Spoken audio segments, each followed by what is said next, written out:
Gigi Livers, this is Dr. Gigi Sunga from I Can Change Project. It's January 2018 and New Year pa rin. So, since New Year, we need to set new goals sa buhay natin.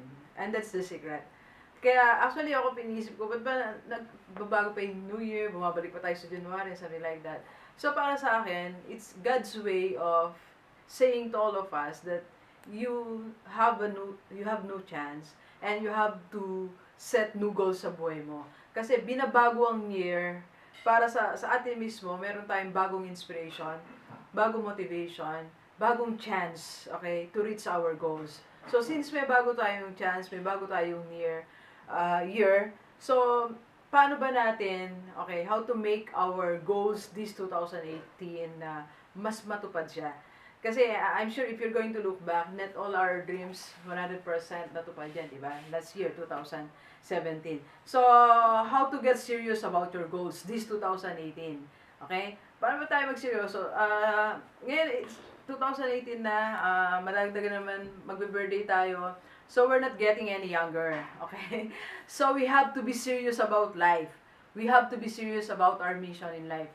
We have to be serious about our goals. So, paano ba tayo magiging serious sa ating goals? I wrote here 3 things only. Number 1 is to write your goals.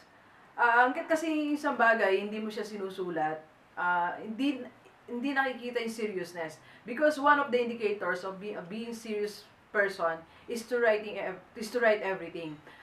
Kanina galing ako sa parlor. Nakausap ko yung manager, yung assistant manager, tsaka yung manager. You know, they are so very serious about their business. Lahat nakasulat, nakadetalye lahat, in and out, mga supplies in and out, inventory and everything. They have 3 notebooks, may walay pang notebook yung isa. So, lahat sinusulat nila because they are so serious about their business. So, if you want to be serious about your goal, try to write your goals. Right? And second is, do small things that contribute to the realization of your goal. So, every day, make sure meron tayong ginagawang malilit na bagay towards our goal. So, for example, your goal for this 2018 is to write a book, to launch your book at the end of the year.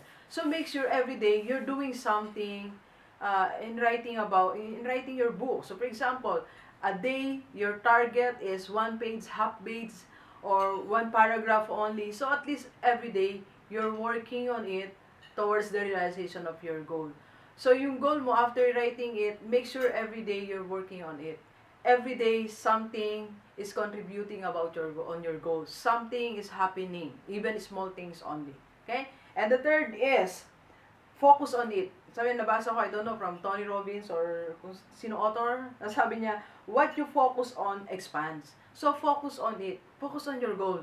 So, pag nasulat mo na yung goal mo, lagi ka nang, isipin mo na siya, gawin mo na siyang part of your system. Part of your routine. Pagka nag-plan ka sa gabi, nakasulat na rin siya, kasama siya sa plano mo. Pag nag-meditate ka, you're praying, kasama siya sa prayer mo. Sabi mo, Lord, this is my prayer and this is my goal. Let me give you example. When I started my YouTube, like what I've told you before, I'm not a technical person, so ang dami kong hindi alam tungkol sa YouTube. Pero ginawa ko everyday, nag-focus ako talaga sa Kanya. So until 3 days ago, I got my first payment sa YouTube. So, when I started focusing on it, kasi gusto ko siya mangyari eh.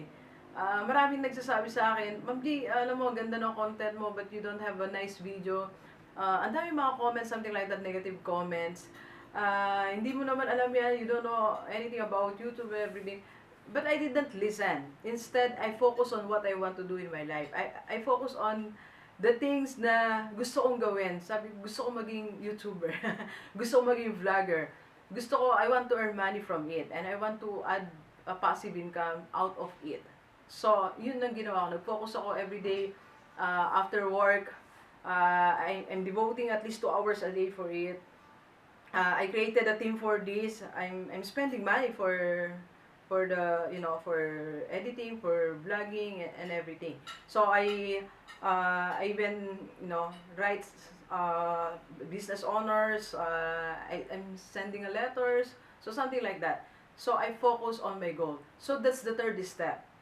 You focus on your goal, because what you focus on expands. Alright? So, delivers, these are the 3 things na dapat mong gawin this 2018 to make your dreams come true, to make your goals come true, to realize everything you want to do in your life. Okay? So, if you like my video, please share this to somebody, share this in your FB, share this to someone, to your dear friend na merong goal pero hindi masyado makapag-focus. Okay? And if you need a speaker for a seminar for student, teachers, parents, and companies team building, just call me 0939-5254-311. Okay? Thank you very much. Next, sabayan mo ako. 1, 2, 3, go! Let's go! Let's go!